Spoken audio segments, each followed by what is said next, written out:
Cumprimento a todos os meus irmãos com a paz de Jesus. Seja bem-vindo ao estudo da lição da Escola Sabatina número 8, Luz do Santuário. Antes de começar, vamos orar. Pai querido que estás nos céus, humildemente na tua presença, invocamos a tua bênção, a bênção do Espírito Santo. Derrama sobre mim e os meus irmãos do Espírito Santo neste momento, que ao abrirmos a tua palavra mais uma vez, o Senhor nos ilumine a mente, nos ajude a compreender, a viver, a pregar a mensagem que o Senhor nos deu, para a glória do teu nome. É em nome de Jesus que pedimos. Amém.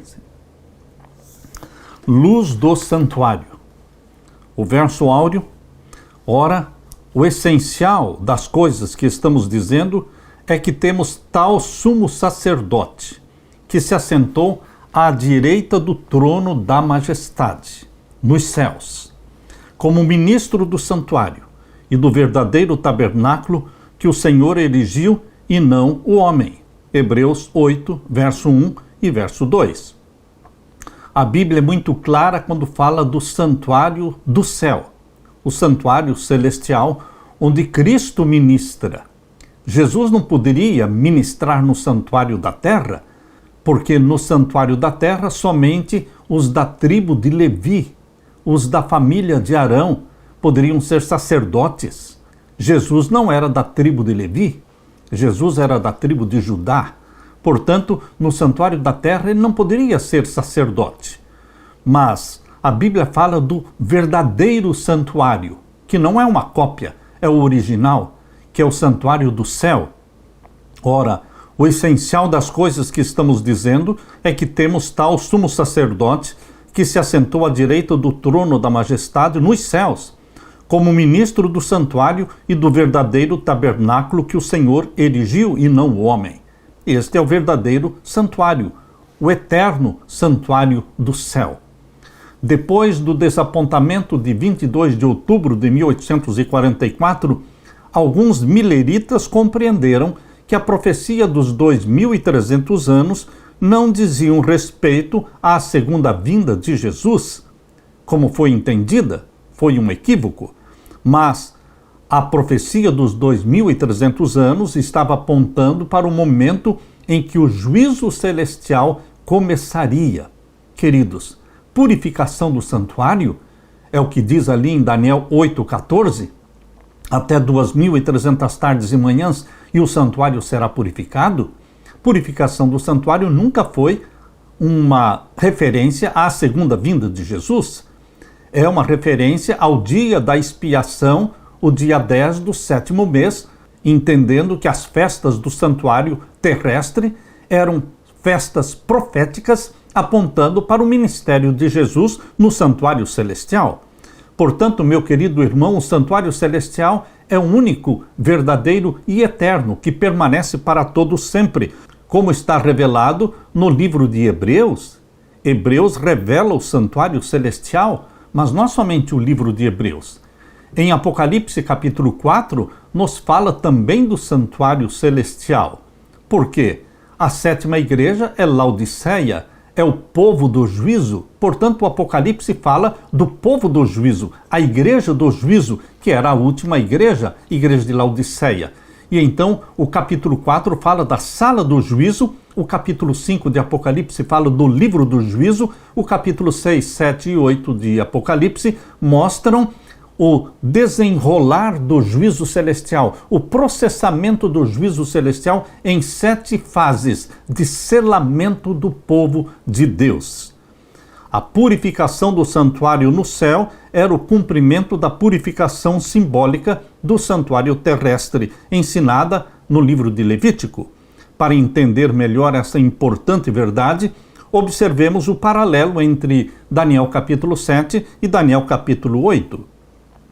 Em Daniel capítulo 7 nós temos 4 animais, o leão representando Babilônia, e então o urso representando a Medopérsia, e o leopardo representando a Grécia, e o animal terrível representando o Império Romano. Depois do Império Romano, o capítulo 7 fala do juízo celestial. E no capítulo 8, O capítulo 8 não tem Babilônia, porque Babilônia já tinha passado, e então começa com a Medo-Pérsia, e então vem a Grécia, e depois vem Roma, e depois de Roma, então o capítulo 8 fala sobre a purificação do santuário. Tanto o capítulo 7 como o capítulo 8 terminam falando do santuário celestial, do juízo celestial. Assim como Daniel trata extensivamente do santuário celestial, do juízo celestial, devemos entender que o foco do livro de Daniel é o santuário celestial, o juízo celestial. Portanto, meus queridos, podemos esperar também que o livro do Apocalipse vai tratar extensivamente do santuário celestial e principalmente do juízo celestial. Exatamente.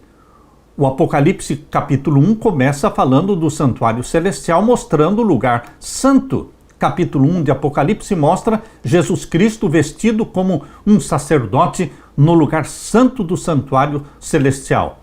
E então vem a história das 7 igrejas, e então quando chega no capítulo 3, a igreja de Laodiceia fala que esta é a igreja do juízo, povo do juízo. Este é o significado da palavra Laodiceia. E na sequência vem a sala do juízo, capítulo 4 de Apocalipse, e o livro do juízo, capítulo 5, e o descelamento do livro do juízo em 7 fases. Esses paralelos entre Daniel e Apocalipse são genuínos, porque Daniel e Apocalipse devem ser entendidos como sendo um só livro, pois falam dos mesmos assuntos. Então, queridos, em vez de usar somente o capítulo 14 de Apocalipse, versos 6 e 7, para falar do juízo celestial, Deus extensivamente, intencionalmente, usa o capítulo 4, 5, 6, 7 e 8 do livro do Apocalipse para mostrar os detalhes do processamento do juízo celestial. A Deus toda a glória. Na parte de domingo, o santuário celestial. Apocalipse capítulo 11, verso 19, fala do santuário celestial. Apocalipse capítulo 15, versos 5 a 8, fala do santuário celestial. Apocalipse 16, verso 1, fala do santuário celestial. Queridos, o santuário celestial foi representado por uma cópia, uma maquete que foi construída lá no deserto por Moisés. Deus deu a ordem: e me farão um santuário para que eu possa habitar no meio de vocês. Isto está em Êxodo capítulo 25 e o verso 8. Leia comigo. Êxodo 25, verso 8. E me farão um santuário e habitarei no meio deles. O santuário celestial já existia, mas não estava funcionando, porque o Filho de Deus, o Cordeiro de Deus que tira o pecado do mundo, ainda não tinha morrido. Então Deus mandou Moisés construir um santuário na terra com todos os símbolos, com todos os tipos do ministério de Cristo. Me farão um santuário para que eu possa habitar no meio deles. Este santuário da terra era composto de um pátio onde existia o altar de sacrifício e a pia. E então vinha o lugar santo, onde existia um candeeiro com 7 lâmpadas e uma mesa com os pães, 12 pães da preposição. E então ali dentro do lugar santo existia o altar de incenso, o altar de ouro de incenso. E então existia um véu, uma cortina separando o lugar santo do Santíssimo. E depois do véu, no Santíssimo existia a Arca do Concerto, com os 10 mandamentos dentro, e o Shekinah, a glória de Deus, presente em cima do propiciatório, em cima da arca, sendo ladeada por 2 anjos querubins. Queridos, este era o santuário da terra, construído por Moisés no deserto. Aqui diz no capítulo 25 de Êxodo, verso 9, conforme a tudo que eu te mostrar. Portanto, o santuário da terra foi feito exatamente como Deus mostrou, com a cópia que Deus deu, conforme a tudo que eu te mostrar, para modelo do tabernáculo e para modelo de todos os seus vasos, assim mesmo o fareis. Este modelo que foi dado para Moisés foi um modelo conforme o santuário celestial, o verdadeiro santuário.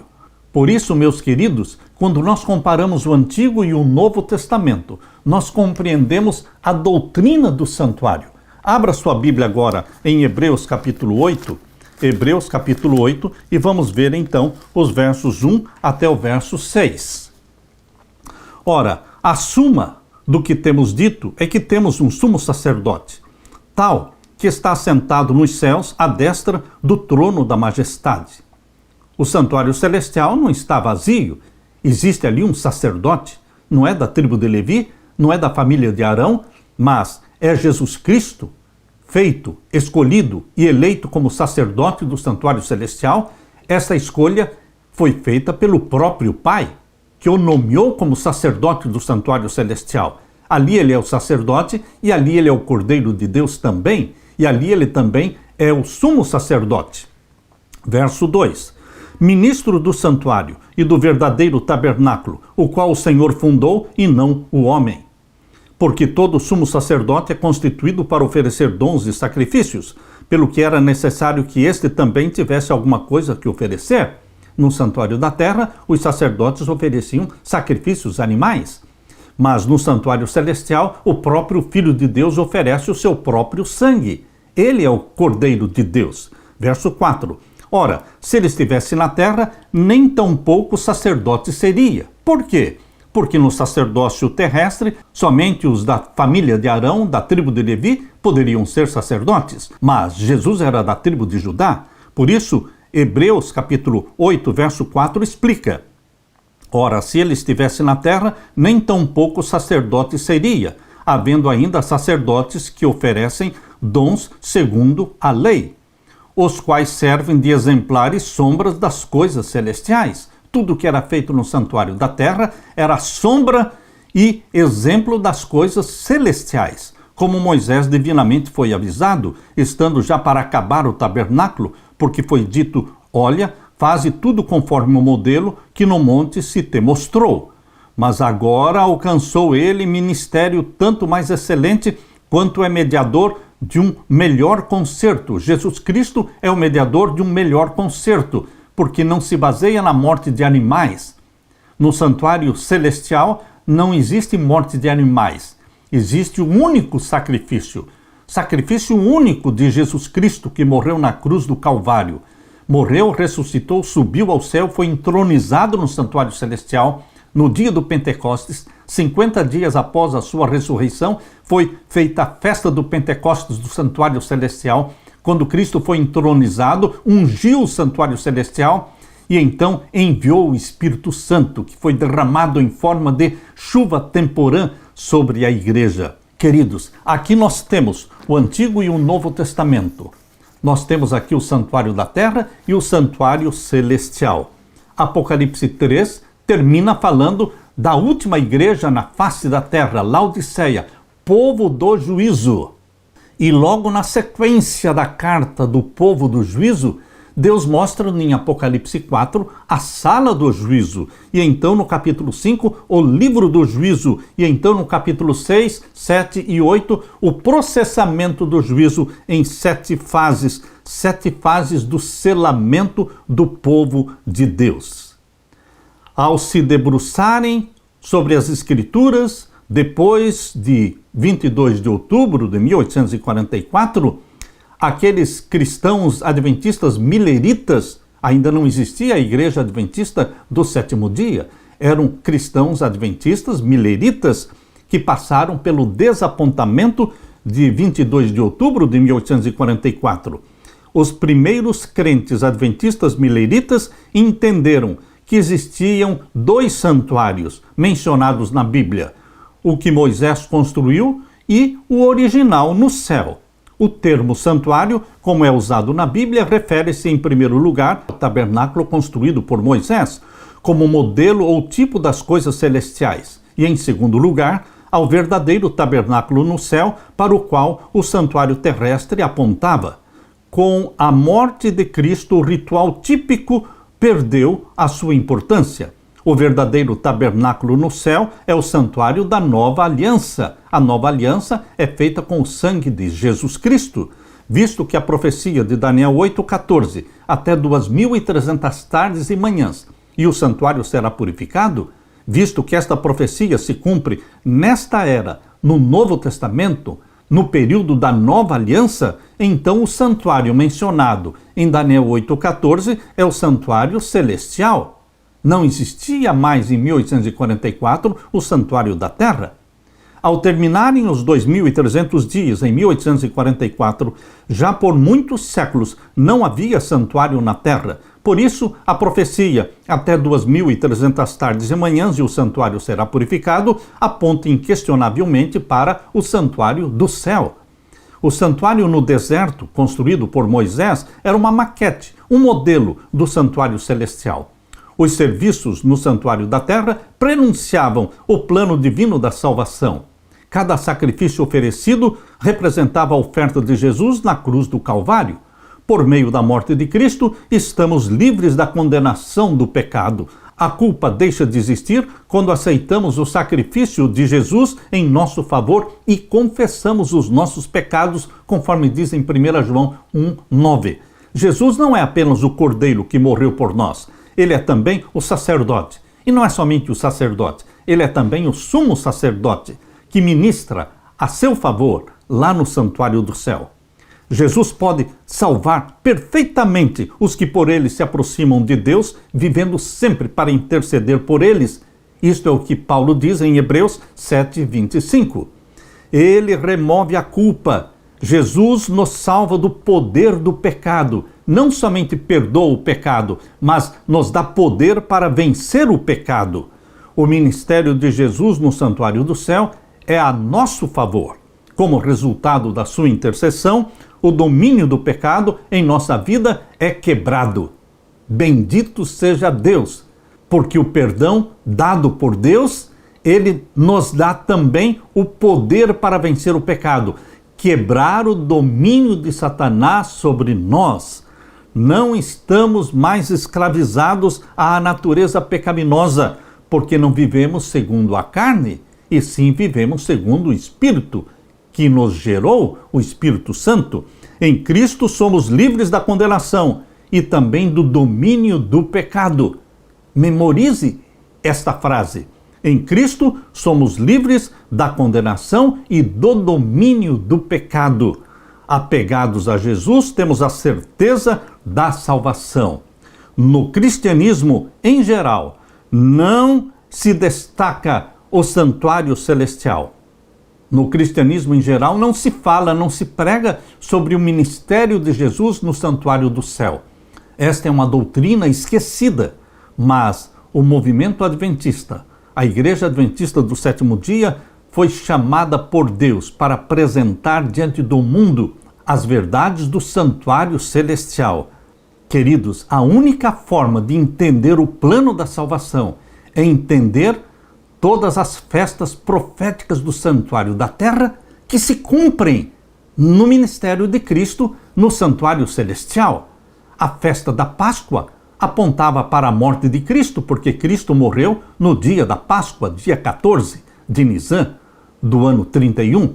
E a festa dos pães asmos aponta para a ceia do Senhor, quando nós comemos da carne e bebemos do sangue de Jesus Cristo. A festa das primícias aponta para a ressurreição de Jesus e daquela multidão que ressuscitou com Jesus. A festa do Pentecostes aponta para a entronização de Jesus no santuário do céu, quando ele ungiu o santuário do céu e ele foi entronizado e enviou o Espírito Santo sobre a sua igreja no primeiro século. A festa das trombetas aponta para a proclamação de que Jesus Cristo voltaria em 1844. Mas não era a volta de Jesus, era o início do juízo celestial. A festa da expiação, o dia da expiação, do dia 10 do sétimo mês, apontava para o grande dia da expiação, o grande dia de juízo celestial, que começou em 1844. Hoje nós estamos vivendo em pleno dia da expiação. E a última festa, a festa dos tabernáculos, conhecida como a festa da colheita, aponta para a volta de Jesus para colher a grande seara de salvos e levar esta seara para o céu. Queridos, assim como a festa dos tabernáculos, a festa da colheita, durava 7 dias, Também, quando Jesus Cristo voltar para buscar a sua igreja e arrebatá-la para o céu, nós faremos uma viagem de 7 dias ascendendo ao céu. Bendito seja o Senhor pela revelação que nos vem através das festas proféticas do santuário. Primeiramente o santuário da terra, mas elas se cumprem no ministério de Cristo no santuário celestial. Aleluia! Na parte de segunda-feira, no Santo dos Santos.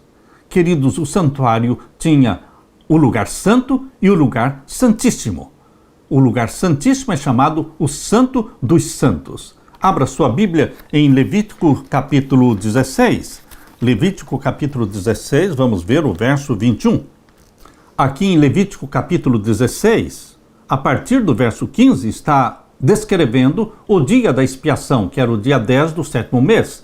O dia da expiação era um dia de juízo. Aqui diz o verso 15: depois degolará o bode da expiação, que será para o povo, e trará o seu sangue para dentro do véu. No dia da expiação eram escolhidos 2 bodes, um bode para representar Jesus, que era morto, e com o sangue deste bode representando Jesus, o sumo sacerdote entrava para dentro do véu, no lugar santíssimo, para fazer a purificação do santuário. Os pecados que foram confessados diariamente, eles foram acumulados, transferidos para dentro do santuário, e o dia da expiação era o dia da purificação do santuário, um dia de juízo. E o verso 21, depois que o sumo sacerdote terminava a purificação do santuário, ao ele sair, ele pegava o outro bode, que representava Satanás, e colocava sobre a cabeça deste outro bode os pecados removidos do santuário. Só que este bode, representando Satanás, não era morto, porque a expiação era feita com o sangue do outro bode, do primeiro bode que representava Jesus. O bode representando Satanás, ele era levado vivo para o deserto e deixado lá para morrer. Por isso diz aqui em Levítico 16, verso 21, e Arão porá ambas as suas mãos sobre a cabeça do bode vivo, e sobre ele confessará todas as iniquidades dos filhos de Israel, e todas as suas transgressões, segundo todos os seus pecados, e os porá sobre a cabeça do bode, e enviá-lo-á ao deserto pela mão de um homem designado para isto. E ele era levado então para o deserto. Isto acontecia no 7º mês, no dia 10 do 7º mês. Como diz aqui o verso 29, isto vos será por estatuto perpétuo no 7º mês, ao 10 do mês. Afligireis as vossas almas, e nenhuma obra fareis, nem o natural, nem o estrangeiro, que peregrina entre vós. Verso 31, é um sábado de descanso para vocês, e afligireis as vossas almas. Isto é o estatuto perpétuo. O dia da expiação, o dia 10 do 7º mês, era um sábado cerimonial, ninguém trabalhava. Aliás, existiam 7 sábados cerimoniais. Eram 7 festas proféticas no santuário da terra, eram 7 sábados cerimoniais, que não tem nada a ver com o sábado semanal. O sábado semanal está na lei de Deus, os 10 mandamentos.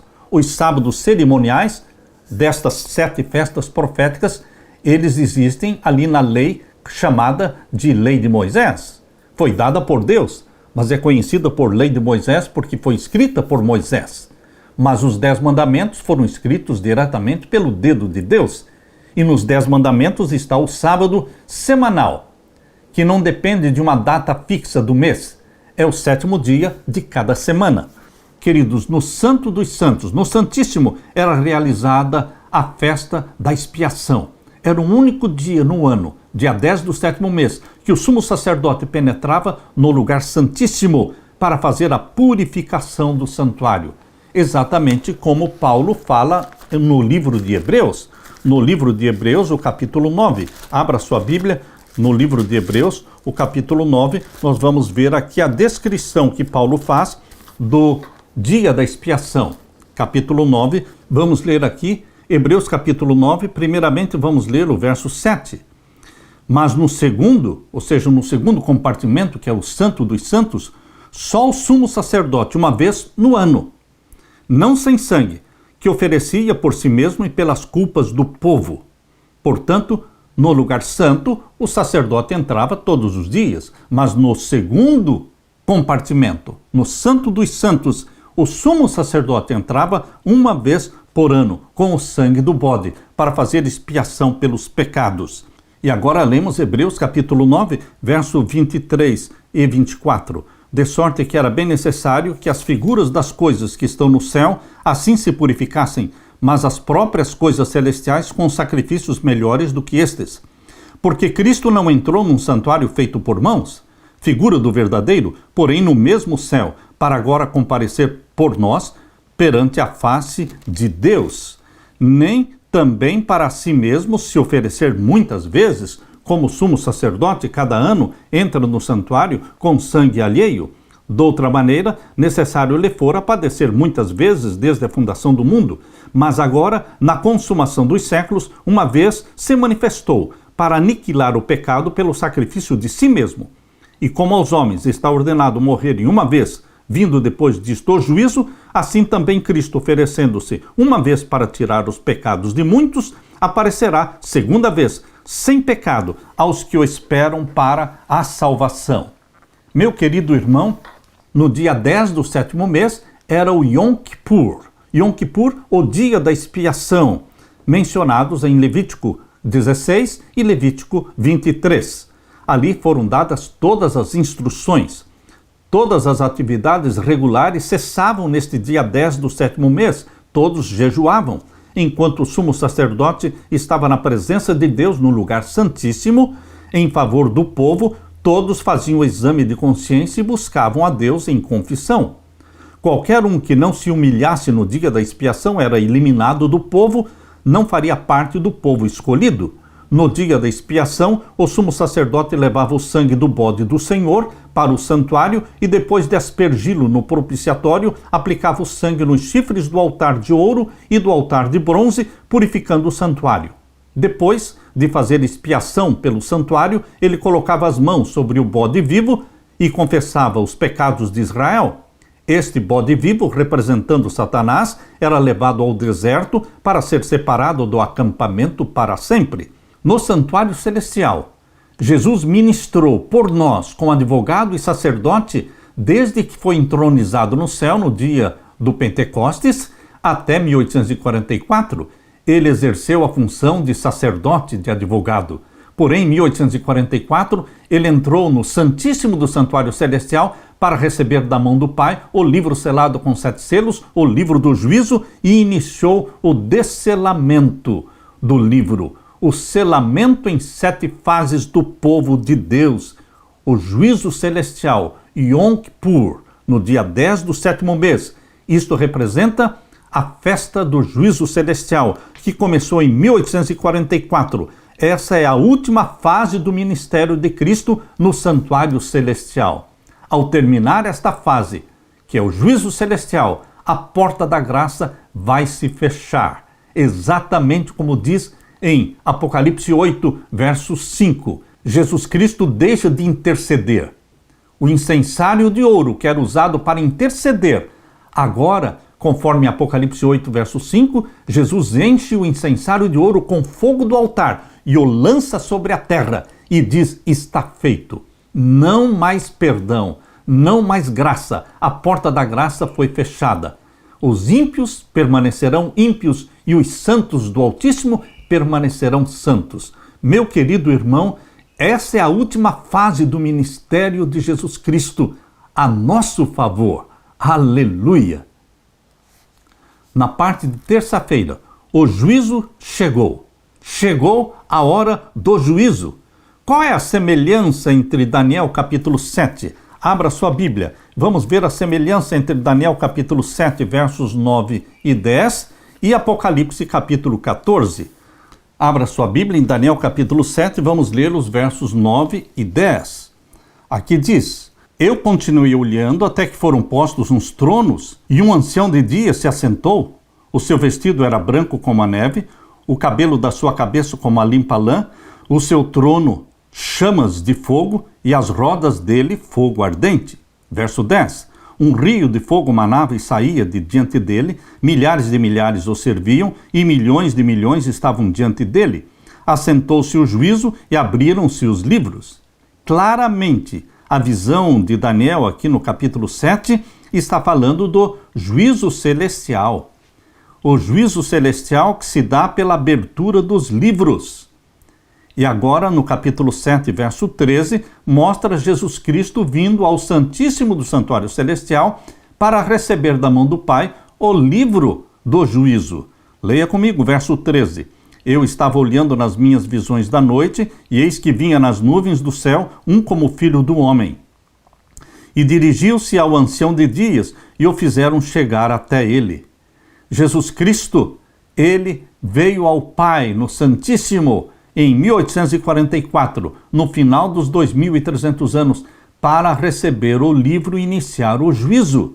E o verso 14 diz: e foi-lhe dado o domínio e a honra e o reino, para que todos os povos, nações e línguas o servissem. O seu domínio é um domínio eterno, que não passará, e o seu reino, o único que não será destruído. Meu querido irmão, aqui temos o juízo celestial no capítulo 7 de Daniel, e ainda diz aqui no capítulo 7, verso 26 e 27.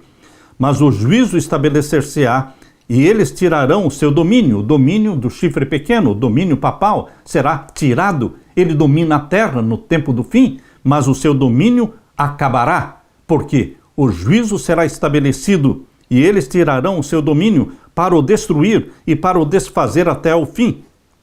E o reino e o domínio e a majestade dos reinos debaixo de todo o céu serão dados ao povo dos santos do Altíssimo. O seu reino será um reino eterno, e todos os domínios o servirão e lhe obedecerão. Queridos, o foco principal do livro de Daniel é o juízo celestial. Isto aparece no capítulo 7, extensivamente, e no capítulo 8, quando fala até 2.300 tardes e manhãs e o santuário será purificado. Assim como Daniel e Apocalipse devem ser estudados como um só livro, porque falam dos mesmos assuntos, então o foco do livro do Apocalipse também é o juízo celestial.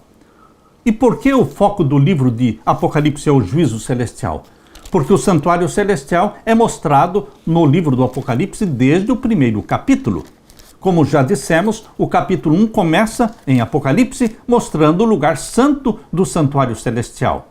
Mas, quando chega na sétima igreja, Laodiceia, o povo do juízo, então Deus mostra a sala do juízo, o lugar santíssimo do santuário celestial.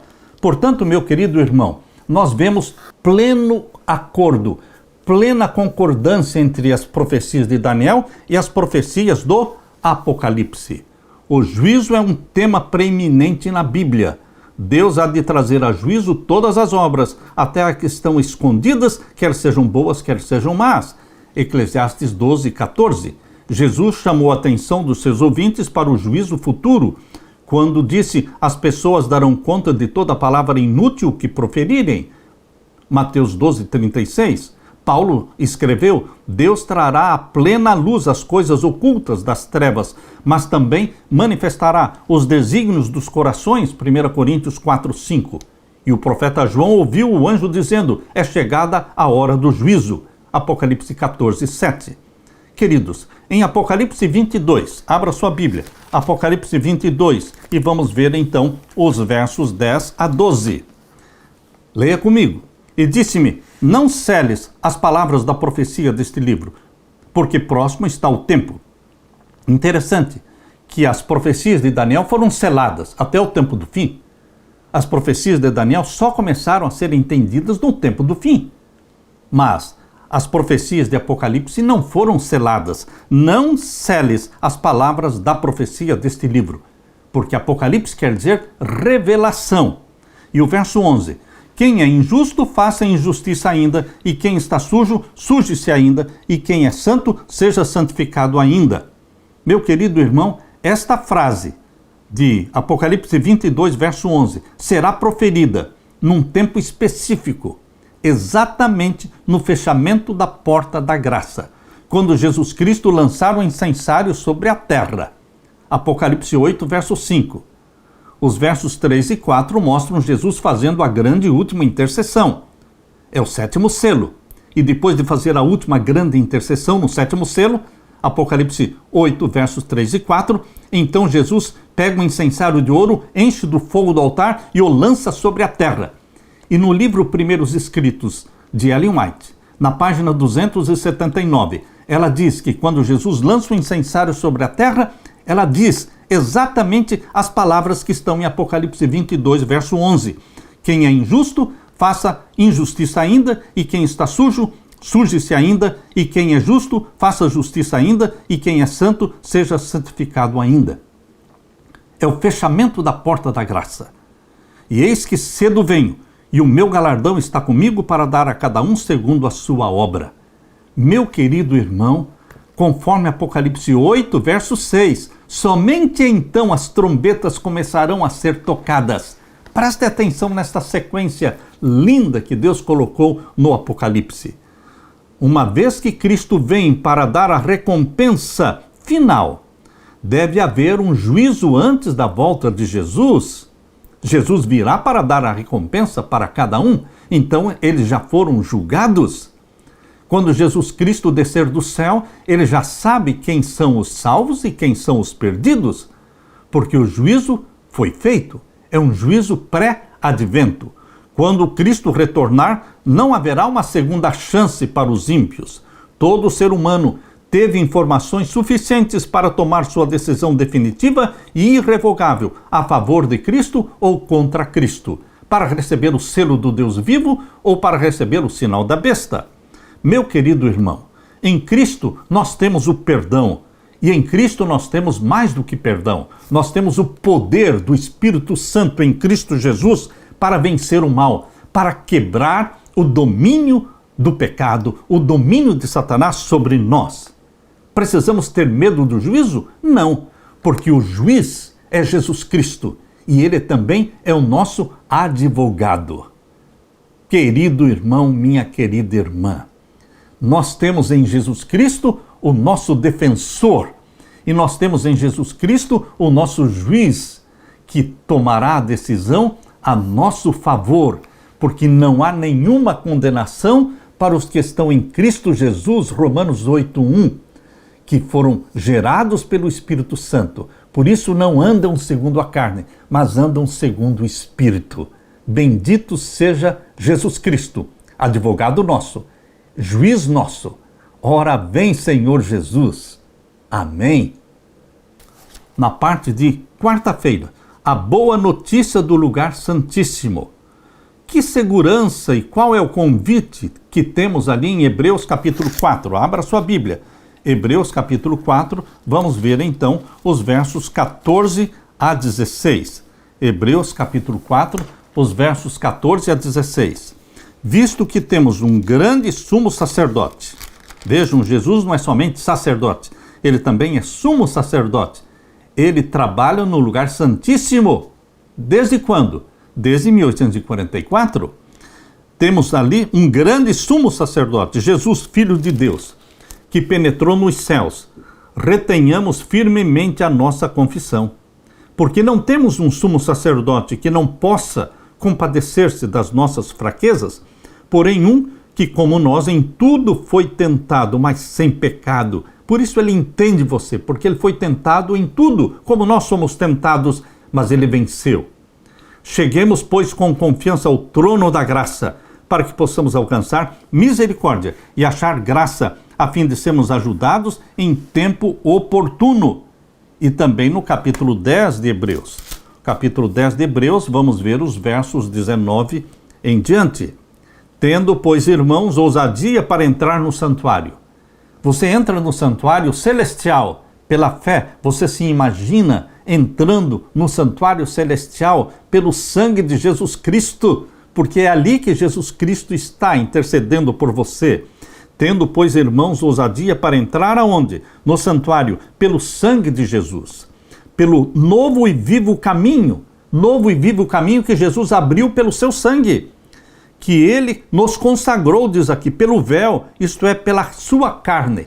Lembra-se vocês que o véu que separava o lugar santo do santíssimo, ele rasgou de cima a embaixo exatamente no momento em que Jesus morreu na cruz? Isso mostra que o santuário da terra terminou. Ali inaugurava-se a nova aliança pelo sangue de Jesus. O véu do templo se rasgou de cima a embaixo, dando acesso para você e para mim ao santuário do céu, pelo sangue de Jesus. E aqui diz o verso 21, e tendo um grande sacerdote sobre a casa de Deus, cheguemo-nos com verdadeiro coração, em inteira certeza de fé, tendo os corações purificados da má consciência e o corpo lavado com água limpa, retenhamos firmes a nossa confissão, a confissão da nossa esperança, porque fiel é o que nos prometeu. E consideremo-nos uns aos outros para nos estimularmos ao amor, à caridade e às boas obras. Meu querido irmão, hoje você e eu temos acesso ao céu, ao santuário celestial, pelo sangue de Cristo. Paulo enfatiza que deveremos conservar firme a confissão e chegar com confiança, sem desistir, com fé em nosso sumo sacerdote. Nele temos tudo o que precisamos. Olhando para o pátio, vemos o sangue nos chifres do altar de bronze. Olhando para o lugar santo, vemos o sangue nos chifres de ouro do altar de incenso. Contemplamos também o sangue sendo aspergido na cortina diante do propiciatório. O sangue de Jesus prepara o caminho passo a passo. Isso nos dá esperança, pois só podemos nos reencontrar com Deus quando Jesus nos perdoa e quando Jesus nos apaga o pecado e quando Jesus nos habilita para vencer o pecado. Apocalipse 11, verso 19. Abra sua Bíblia em Apocalipse capítulo 11 e o verso 19. Nós vemos aqui, mais uma vez, no Apocalipse, o lugar santíssimo do santuário celestial. Leia comigo. 11, 19. E abriu-se no céu o templo de Deus. Esse é o templo original construído por Deus. Onde ele está? No céu. Mas em que lugar do céu? Na cidade santa. A Nova Jerusalém é o santuário de Deus. É ali que está o trono de Deus. E abriu-se no céu o templo de Deus. E a arca do seu concerto foi vista no seu templo. E houve relâmpagos e vozes e trovões e terremotos e grande saraiva. A arca do concerto que existia lá no santuário da terra era uma cópia, mas o original da arca do concerto, os 10 mandamentos originais estão no céu. Nunca foram mudados, nunca foram destruídos. Permanecem como sendo a lei do governo de Deus. Todo governo tem uma lei, e a lei de Deus é realmente a norma do governo de Deus. Meu querido irmão, em 1844, houve luz derramada por Deus sobre o santuário celestial. O povo de Deus começou a estudar a profecia e entendeu que existia um santuário no céu. E que em 1844, no dia da purificação do santuário, começou o juízo celestial. No Santíssimo do Santuário Celestial, na glória da presença divina, na sala do trono do universo, na base do trono de Deus, encontramos a lei de Deus na Arca da Aliança. No lugar santíssimo, a justiça e a misericórdia divina se revelam. Nenhum poder terreno pode mudar a lei de Deus. Por quê? Entre outras razões, ela está preservada na Arca da Aliança no céu, conforme Hebreus 8:10. Ali diz, porque esta é a aliança que farei com a casa de Israel, depois daqueles dias, diz o Senhor, imprimirei as minhas leis na mente deles e as inscreverei sobre o seu coração, e eu serei o seu Deus e eles serão o meu povo. Hebreus 8:10. Jesus nos salva totalmente, Hebreus 7:25. Totalmente somos salvos do pecado e do poder, do domínio do pecado sobre nós. Aleluia! A obediência perfeita de Jesus Cristo é creditada, é dada para você que abraçou a Jesus Cristo como Salvador e foi gerado pelo Espírito Santo e nasceu como filho, como filha de Deus. Aleluia! Na parte de quinta-feira, Jesus, nosso advogado no juízo. Qual é a diferença entre o ministério do sacerdote no santuário da terra e o ministério de Jesus no santuário celestial? Os sacerdotes no santuário da terra eram pecadores como você e eu. Tinham que primeiramente oferecer sacrifícios por si mesmos e por suas famílias, e depois pelo povo. e eles ofereciam sacrifícios diariamente. Todos os dias, às 9 da manhã e às 3 da tarde, eram oferecidos os cordeiros. Queridos, era chamado de contínuo sacrifício. Mas, no santuário celestial, Jesus Cristo, nosso sacerdote, ele nunca pecou. Então ele não precisou e não precisa oferecer sacrifícios por si mesmo, porque ele nunca pecou. Outro ponto importante é que Jesus Cristo não precisa morrer cada dia. Ele morreu uma única vez. No dia 14 de Nisan, do ano 31, Jesus Cristo morreu por você e por mim. Um único sacrifício. E este único sacrifício de Jesus é todo suficiente para perdoar todos os pecados daqueles que viveram antes dele e daqueles que viveram depois de Cristo. Portanto, os que viveram na era do Antigo Testamento e os que estamos vivendo na era do Novo Testamento, todos somos perdoados pelo poderoso e todo suficiente sangue de Jesus Cristo. Hebreus capítulo 10. Vamos ler os versos 9 a 14. Então disse: Eis aqui venho, para fazer, ó Deus, a tua vontade. Tira o primeiro para estabelecer o segundo. Ou seja, tira o velho concerto com base no santuário da terra e estabelece o segundo, o novo concerto, com base no santuário celestial. Tira a velha aliança com base em sacrifícios de animais e estabelece a nova aliança, com base no sangue do Cordeiro de Deus, Jesus Cristo. E agora diz o verso 10, na qual vontade temos sido santificados, pela oblação do corpo de Jesus feita uma vez. O oferecimento do sangue de Cristo foi feito uma única vez.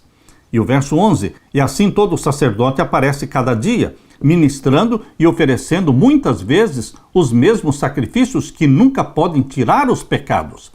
Mas este, Jesus Cristo, não é? Havendo oferecido um único sacrifício pelos pecados, está assentado para sempre à destra de Deus. Porque com uma só oblação aperfeiçoou para sempre os que são santificados.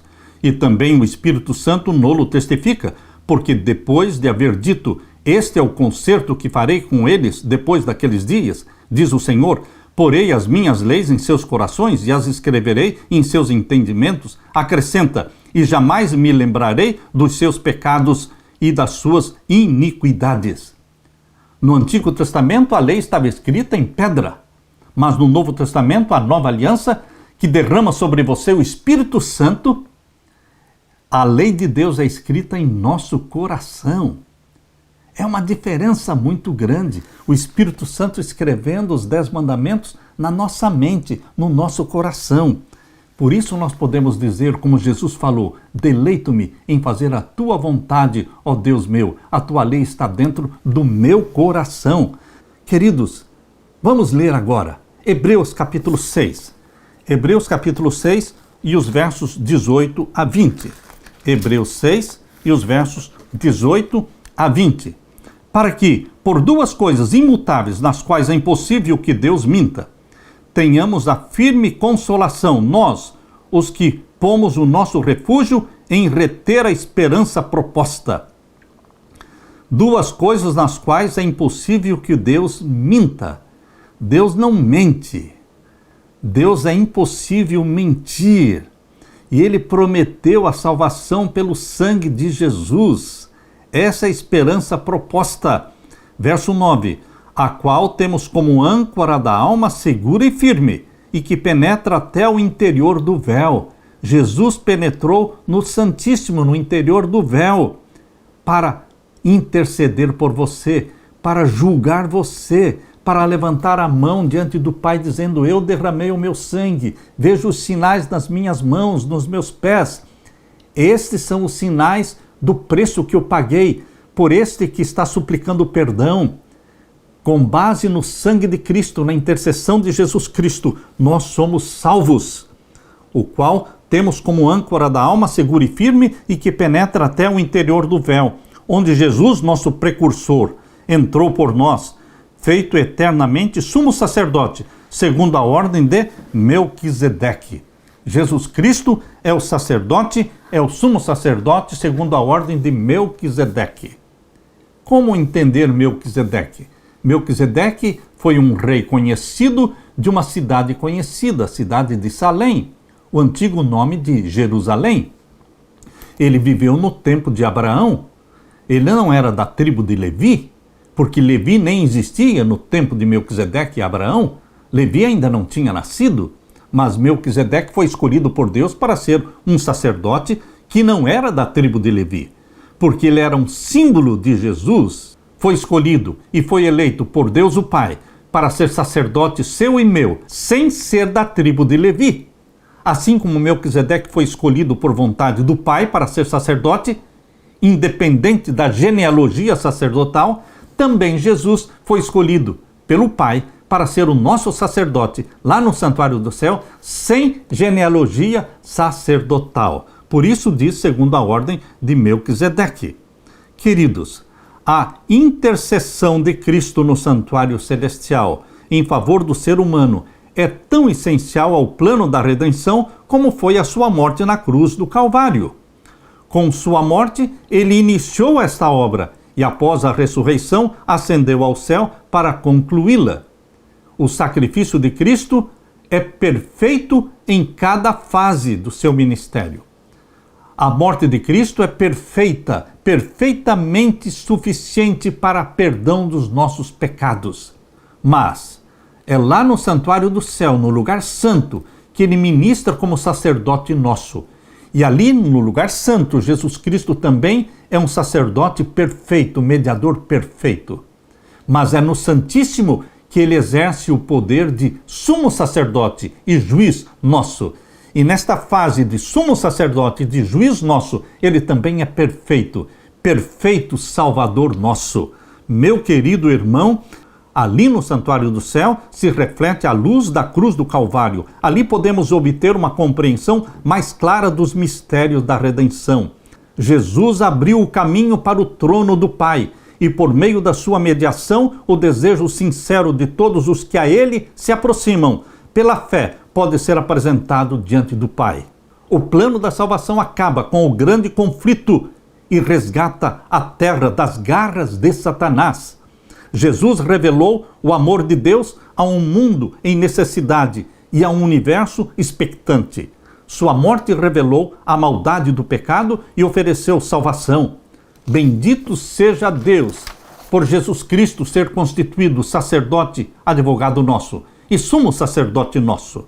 Meu querido irmão, desde 1844 estamos vivendo o grande dia da expiação, a grande festa da expiação do santuário celestial, Yom Kippur do santuário celestial.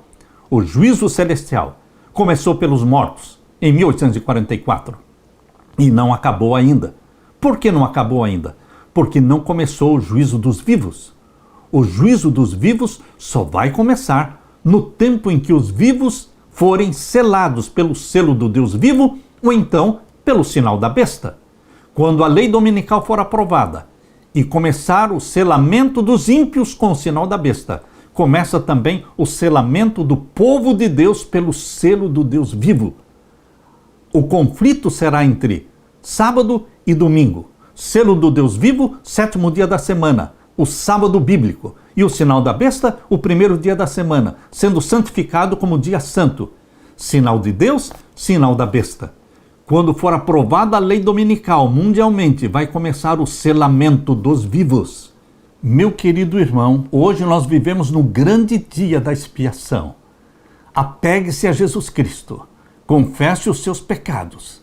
Não viva na prática de pecados conscientes. Não. Pecados conscientes sendo praticados cada dia na sua vida colocam você debaixo do domínio de Satanás. Ele domina a sua vida. Quebre o domínio de Satanás em sua vida, confessando os pecados, rompendo com os pecados, e receba o perdão de Jesus Cristo, e receba o poder do Espírito Santo para viver uma vida sem pecar pecados conscientes. É isso mesmo, receber o poder do Espírito Santo em nossa vida, que nos habilita a viver em obediência, sem praticar pecados conscientes. Meu querido irmão, Meu apelo é Hebreus capítulo 4, verso 16.